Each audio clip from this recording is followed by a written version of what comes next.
Hello and welcome back to another video by Bite-Size Security. My name is Jimmy and today we're looking into another vulnerable machine by HackTheBox.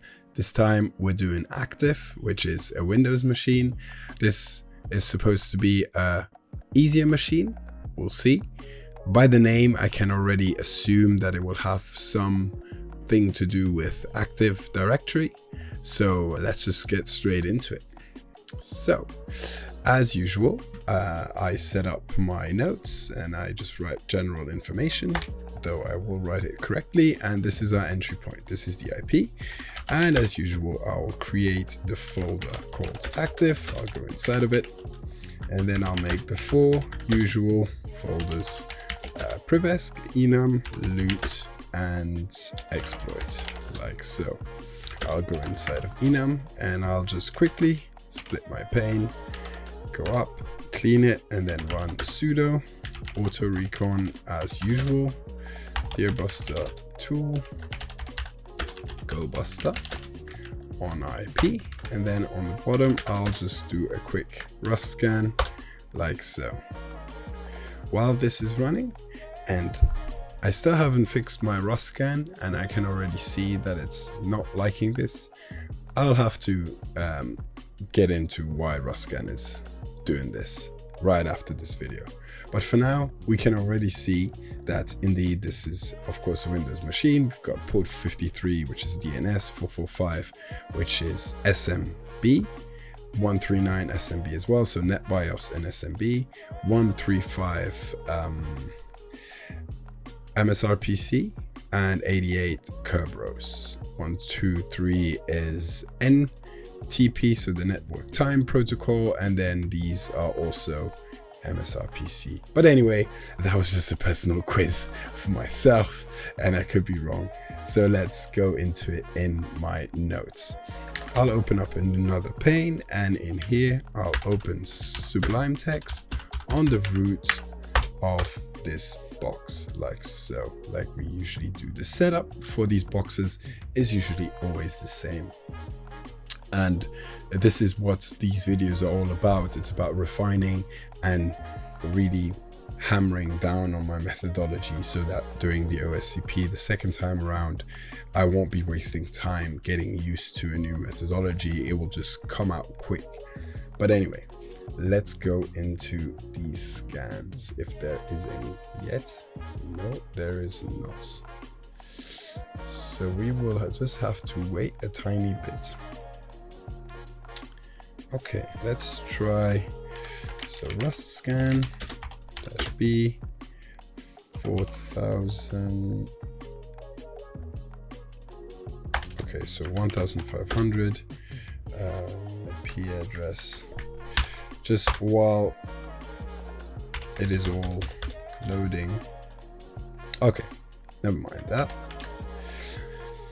So we have a lot of ports. So as usual, this is the longer part of the enumeration, but a necessary one. So let's just get straight into it. So we will create a few folders, one called Enum and a couple of notes. This one we'll call Loot. This one we'll call Privesk, and this one we will call Exploits. And inside of Enum we will create multiple notes for each port. Although the 49,000 ones I will keep inside of one note just because, and it will go a bit quicker. So let's start with the Nmap for the quick scan. So we go into general information and we'll go initial Nmap and paste it here. So here we should have a view of all the ports. Let's just check if I was correct here. Okay, password 88 was Kerberos. Yes. Okay. Yeah, so the quiz is passed. I was I was correct with the ports. I'm supposed to know these ports, so it's nothing to be too proud of. But anyway, let's get into this here. 135 like this, MSRPC. then 139 NetBIOS SMB, wrong one, and we can already see that we are allowed to enumerate shares. We will get right back to that in a bit.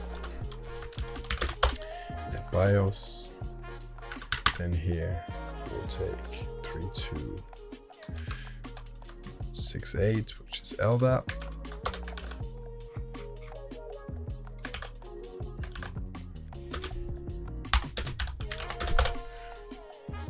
And then 3369, there's nothing in here.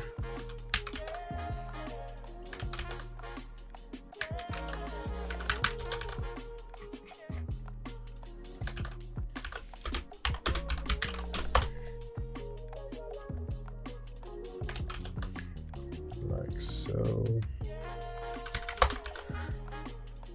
445 SMB.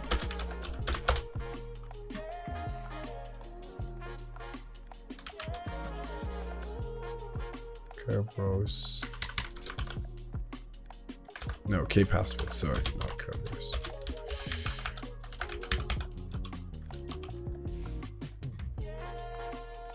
Okay, and then we get to these ones, the RPC ones. So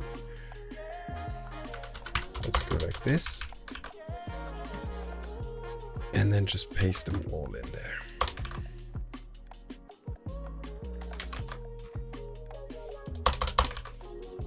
Because these ports are rather standard for every domain joins machine that is running some kind of Active Directory network or whatever. So it's always the same. There's not really anything there. Maybe at a much more advanced level, a red teamer will read information out of that. I'm not there yet, so let's just stick to my level for now. And then call it here until, what's the last number? Like so. And these are for MSRPC. Like so. And then we've got DNS, I just saw, port 53.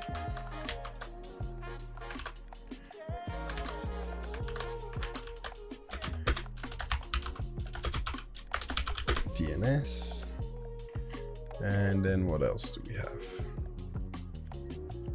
Kerberos, of course.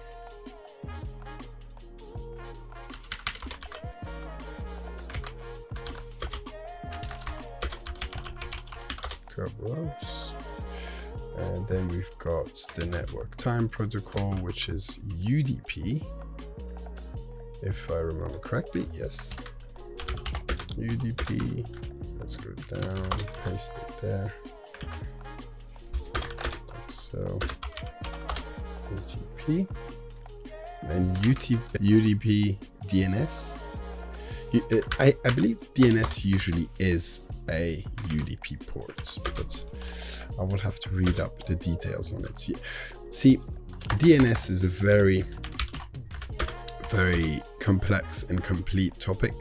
There's a lot to know and you never really know all of it. So, like so. And then the last Kerberos, which is also another UDP.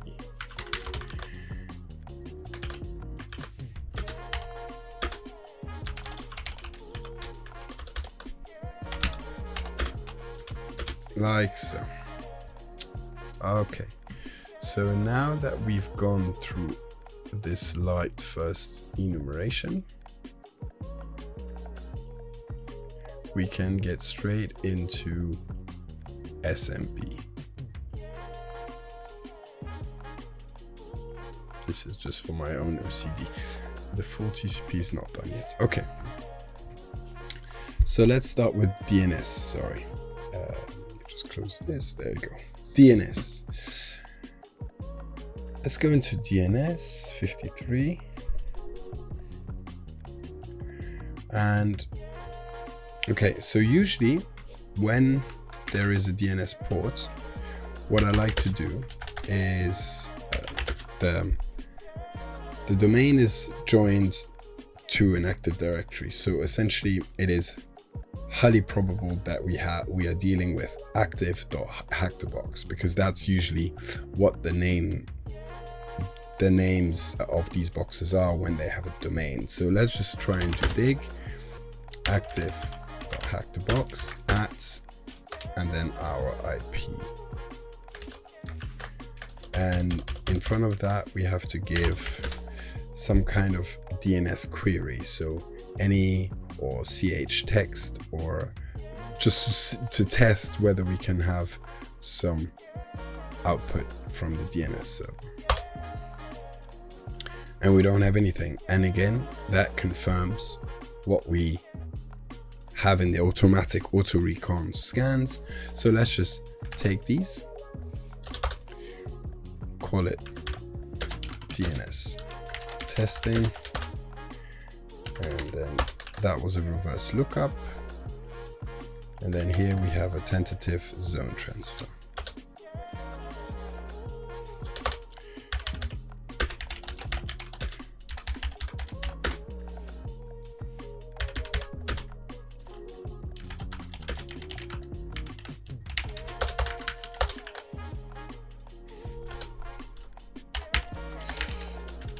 I'm just trying to be thorough, but as you can tell, there's not really anything in DNS. So let's move on to the next thing.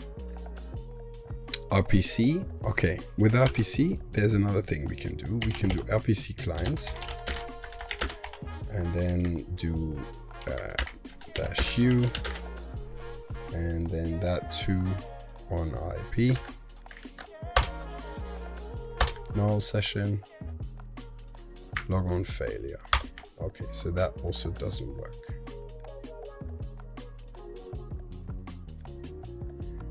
And let's add this to here, like so.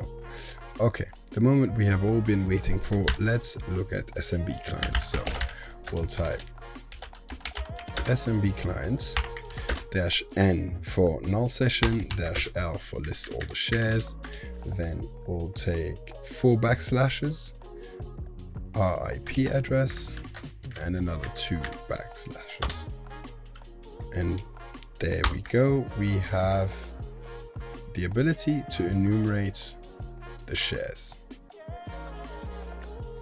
So let's go into 139 SMB clients.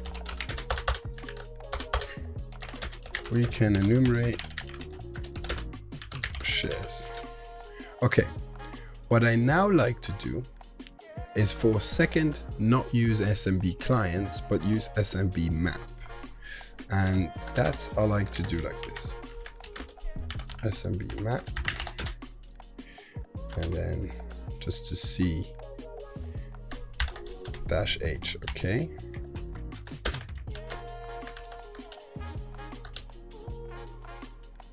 IP again, instead of just remembering the IP. There you go. And so what I gain from SMBmap is this, the permissions. I quickly get a glance over the permissions that I have. Another thing we can do is Netexec SMB, and then just our target like this. Then we get some information about the host. And then what I can do is just type shares. Oh, sorry, I have to say -u, no user, and -p, no password, and then shares. And then there as well, it will give us the permissions. So either one of these two is useful to just quickly get the permissions for what we are allowed to do. Okay, so let's just take this and put it inside of our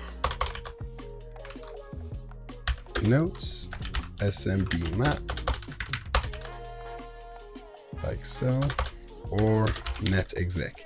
And Netexec is essentially the same thing, something added to the notes. I think that's the full TCP. Let me just take that, yes.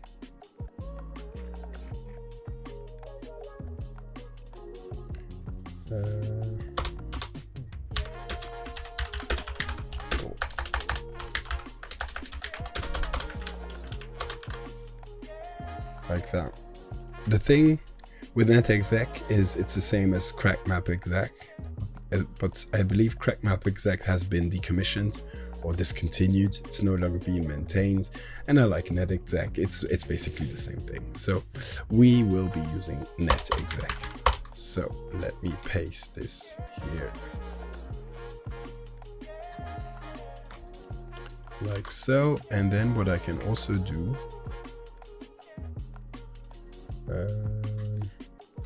put this into full screen, take this and just say that we have a Windows host information, like so. Let's go back here. Okay, what do we do now? We can read this folder replication, right? And so what I like to do when I can enter into a share, I'll show you right away, is I'll do SMB clients, like so. I won't list because I want to enter into replication. And anonymous login is successful, right? And I can also list, but I will not manually go inside and look into each folder. No, what I'll do is I'll just write recurse on, which is for recursive on, then prompt. I'm looking at my notes, by the way, because my notes are amazing. Prompt off, like this, and then mget everything. So what this will do is it will just download everything inside of this SMB share, and I'll have it on my local disk. I can then close this, clean it, and go into Sublime Text. Let me just bring this up,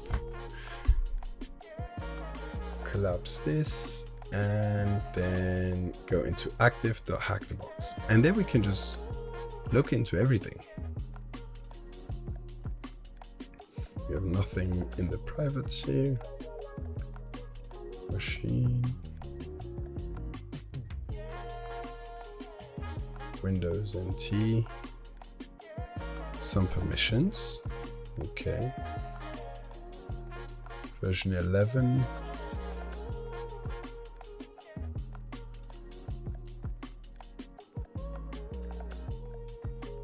The passwords. Okay, so this is the password configuration. That's interesting. If it's in an advanced Active Directory network, then this is very important, the password policy. So this is, for example, how many times you can enter a wrong password before getting locked out. So if you were to spray for passwords on a certain username that you have guessed with Kerberoast, for example, then this password policy is extremely important because it will help you, first of all, customize your passwords to match. So for example, for the complexity, but then also it will help you avoid being locked out, because in an actual environment for a real pen test for a client, you really don't want to be that guy that locks users in live production out of their account. That is a big no-no. So this password policy is important, and that's why I am pasting it here. But let's go back, because I believe I saw this. Okay, this is important. And why? Because we have a C password. Okay, great. Let's take a screenshot of this.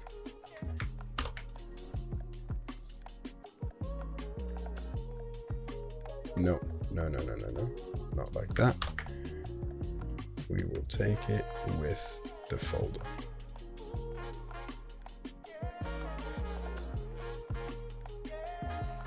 Like that. Let's post this into here. So after enumerating,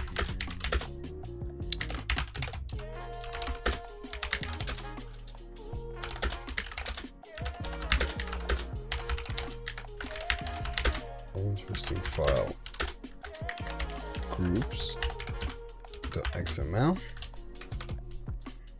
containing a C password. Okay, so C password, I don't really remember what we can do with that, but C password decrypt.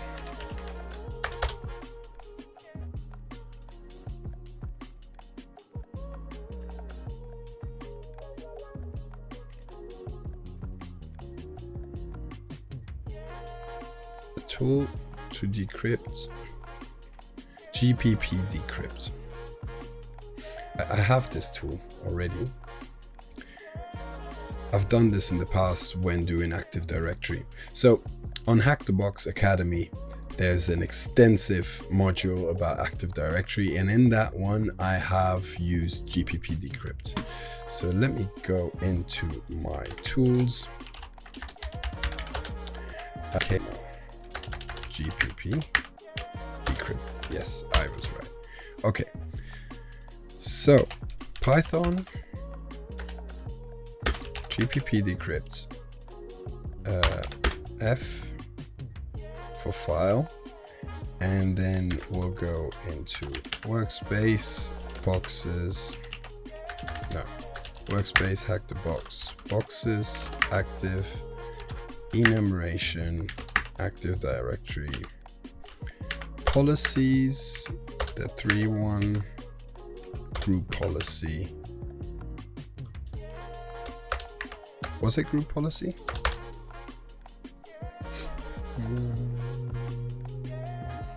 It was preferences. It was machine and then preferences. Okay.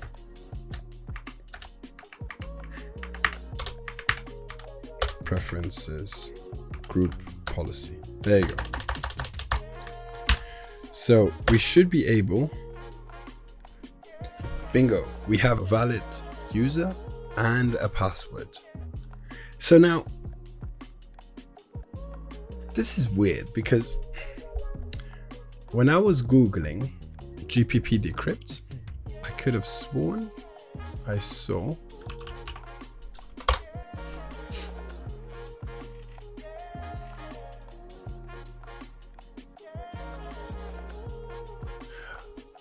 okay, so I believe this tool was written specifically for this machine or vice versa. Like the machine came after or the tool came, most likely the tool came after. But anyway, it's the same user. And yeah, I believe whoever made this tool wrote it in specifically to attack this machine. But anyway, moving on. So we have valid credentials. Let's take some notes.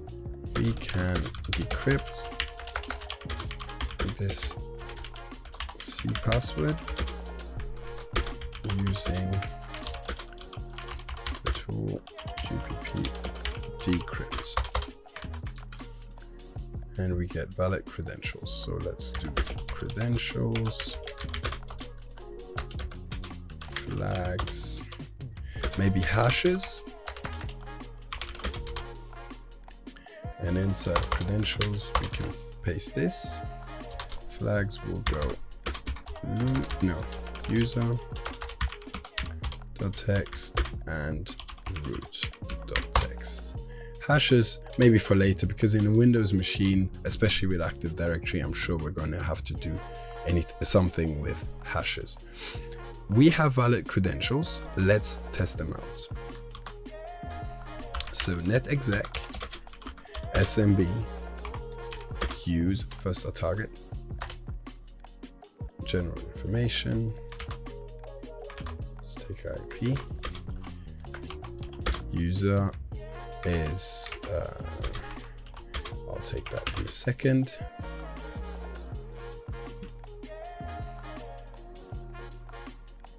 this guy. So it's a service account. And then we'll also take this super strong password. And we can confirm that the credentials are valid. However, we cannot log in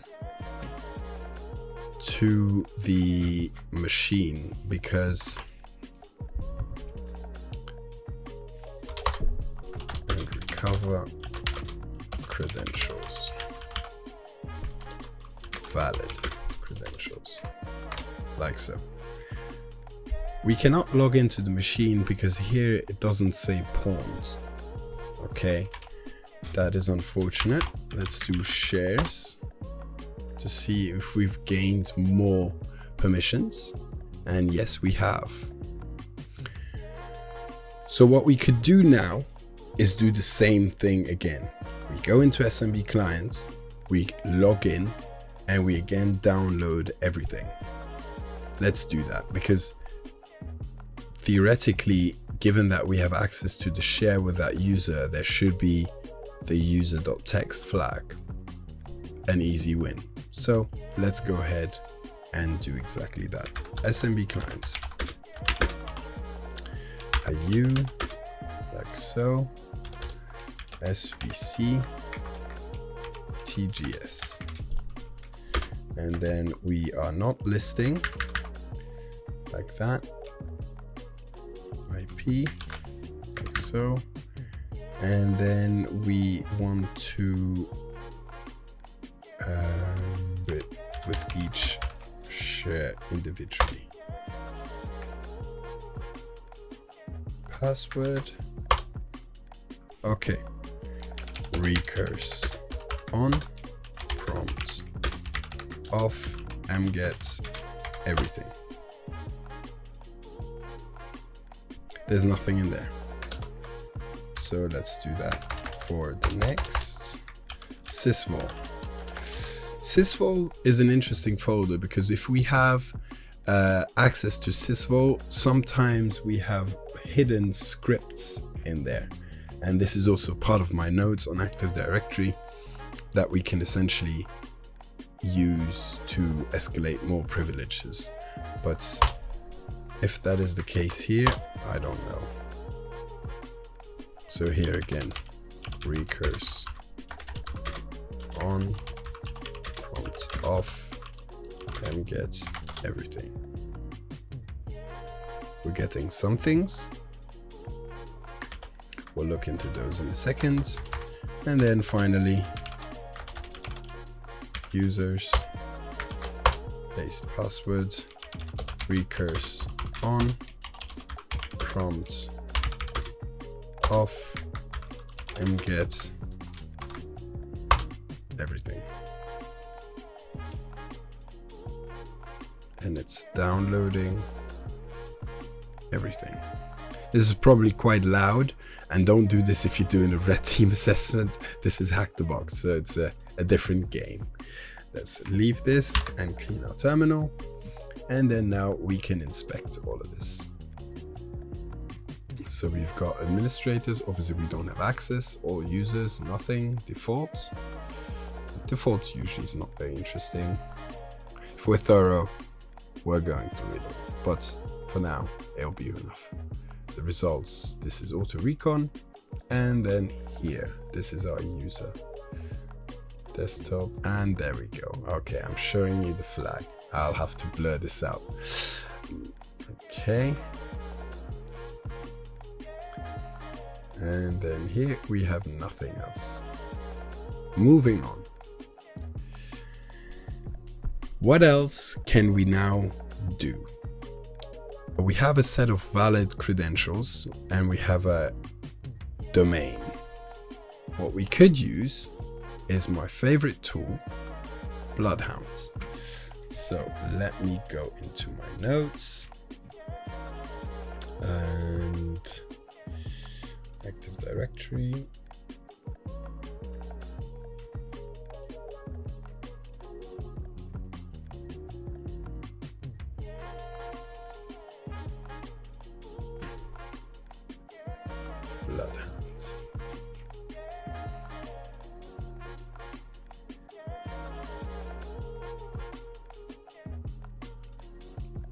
There we go.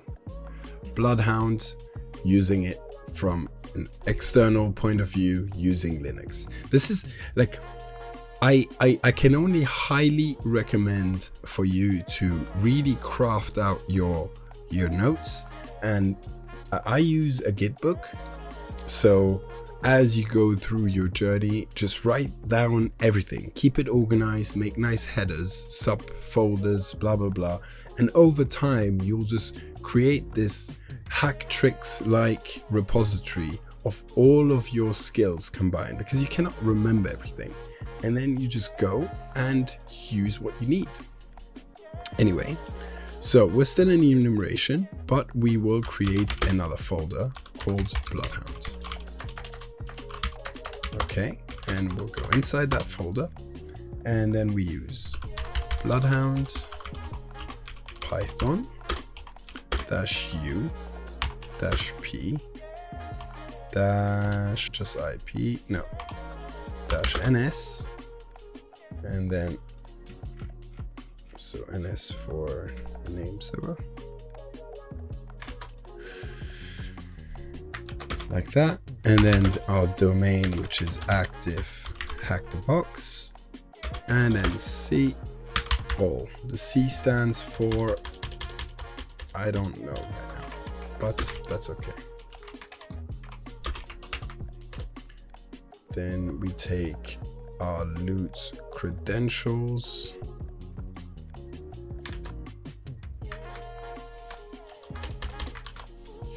and we take our password.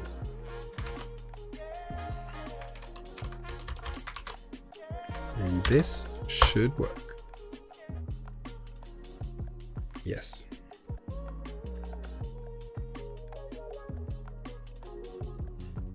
Perfect.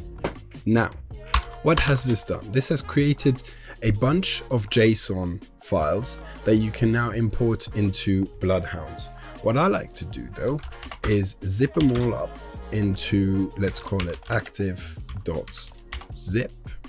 And then what will I put in here? All of these JSON files, like so. Then I'll remove everything that is JSON, because I like cleanliness. Okay, so now I'll run open Bloodhound, which I have a function for. Yes, it's just a function that I have. I can show you this. Again, if you would like a video where I show my config, also how to do my tmux and all of these aliases, then I can do that. But only if you comment below and like the video and subscribe and tell me, hey, please do a video about that, then I will. So we can open Bloodhound like so. It will start Neo4j, and then what I should get is just a blank screen with no data returned from query. What we will now do is upload data, and I will have to go into my workspace, HackTheBox, boxes, active, enumeration, Bloodhounds, active. There you go. This will now populate the Active Directory database into Bloodhound. Now it's finished, clear finished, close this. And I don't know what it is, but I have to restart Bloodhound for it to take effect. I'll do that.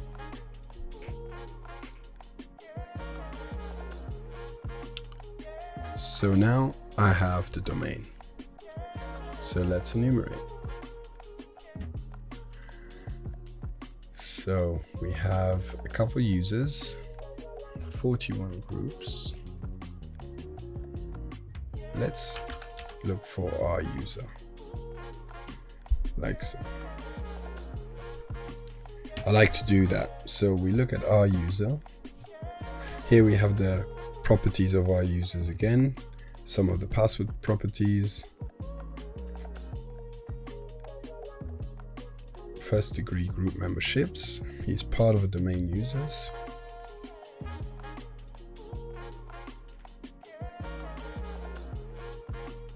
go back and take some notes as well. Enumeration, let's create a new note called Bloodhound.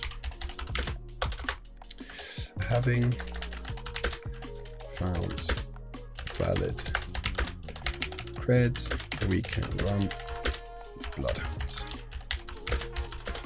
on the network. Like so. How did I do this? Using this command.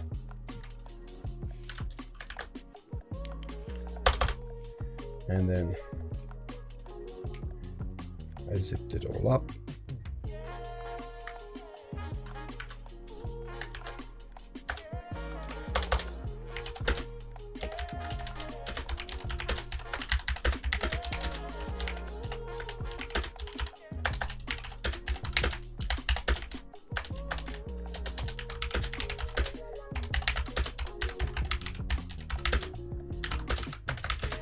Use the zip as a database to populate the database.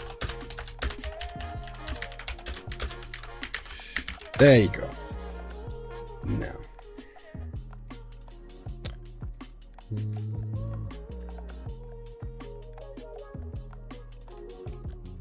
so a lot of other users and groups, the administrators of course have certain permissions towards our user.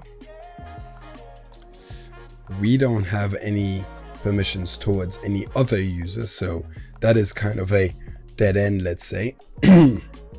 Because if we had, sorry about that, so because if we had, for example, right what's it called, right owner or generic rights, all these permissions over any other user, we could potentially escalate our privileges. But for now we don't. So let's go into analysis and find some dangerous privileges.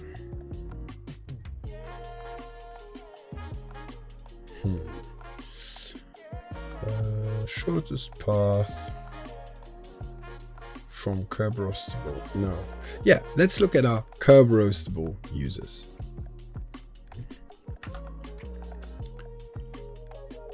Okay, list all Kerberoastable users. Okay, interesting.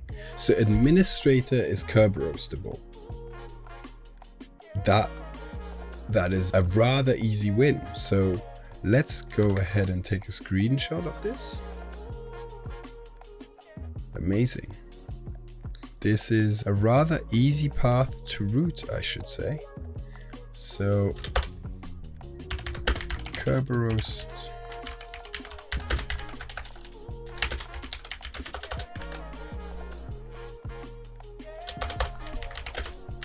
the administrator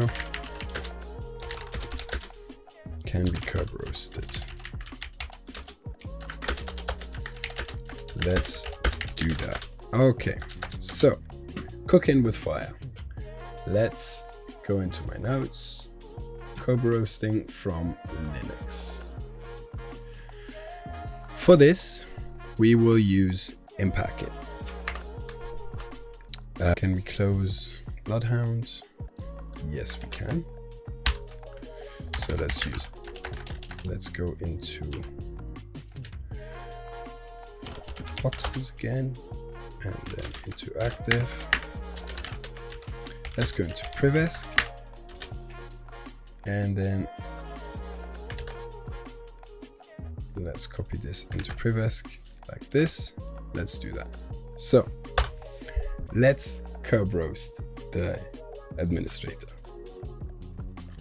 So we'll use Impacket and then get user SPNs. So what we're doing here is we're listing all of the SPN accounts. So the ones that can be Kerberoasted. So we'll go DCIP, which is our IP of the box, like this, and then we'll go active, HackTheBox, and then SVG. What's our user? svc TGS. Password, GPP still standing strong. And there we go. We have a Kerberoastable administrator.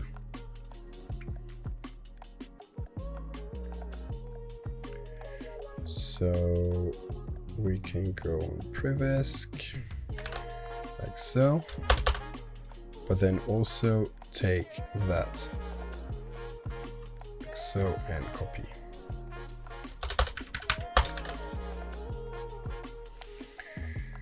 What we can now do is request the hash for this user. Okay, so for the administrator, we can request the Kerberos hash. So we can then do dash request user and then administrator. Is correct.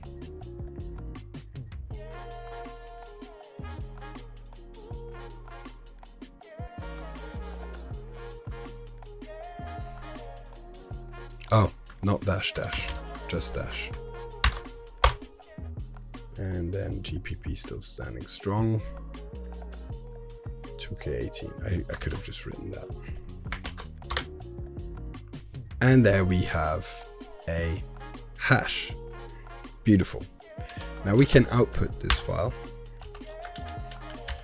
Output, what's the output file? Again, these are my notes. Output file, admin hash. Like so. GPP still standing strong. There you go. Do we have a hash? Yes, we have a hash. Now, let's go into here. This is in Privesk, admin hash. Let's take this hash and paste it into our notes. There we go. Let's call this uncracked. And the next part is a fun part, which is where we crack this hash using hashcat. And I believe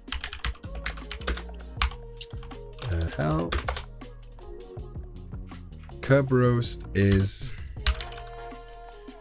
1300.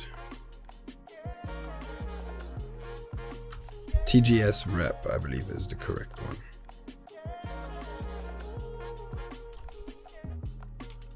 Yeah, with the E-type 23, correct. 1300, no, so 13,100. Okay, so let's do this. So we'll do hashcat module 13,100 on the admin hash. We'll use user share word list rocku, and we'll output it to cracked.txt. Let's hashcat do its thing.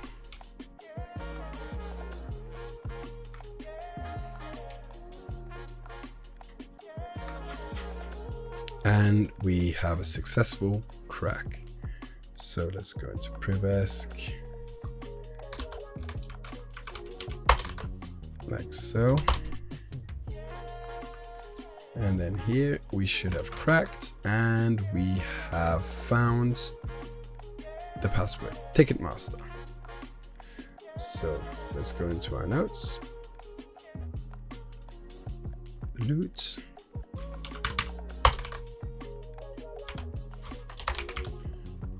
Ticketmaster. And we can now write administrator Ticketmaster. What can we do now? Netexec. And then SMB, our target IP, user administrator, password ticket master 1968. And then just see. And there we go, pwned. So we got valid administrator credentials, and we should be able to log in using this account. So privesc, and let's see if we could RDP into this user. No, RDP is not an enabled port. So let's see VMI. Yes, we could use VMI. So there's various in-packet tools that we could use to log into this, but we will use psexec. So let me go into my notes and look for psexec. I like to do this like that. Okay, so we'll do in-packet. I could know all of these by heart, I know, but I just like to do it like this. Administrator. And after a while, I know that I will know them by heart anyway, so it's fine. Like so. And our password. This should work. Boom. We got shell as root. And there we go. That was indeed rather easy. But I'm guessing the next couple of machines will become harder. At least I hope so. And then here we should just, not showing you, have root.txt. And voila, we do. Let's make this a tiny bit smaller and take a screenshot. We have successfully rooted active. So as usual, I thank you guys for watching. Please like, subscribe, comment down below if you liked the video. Go show me some love. Make sure to check out all the other videos, well, the 3 other videos that I've made. And just thank you for the support. And with that being done, this has been Jimmy. Thank you guys for watching, and I'll see you guys in a bit.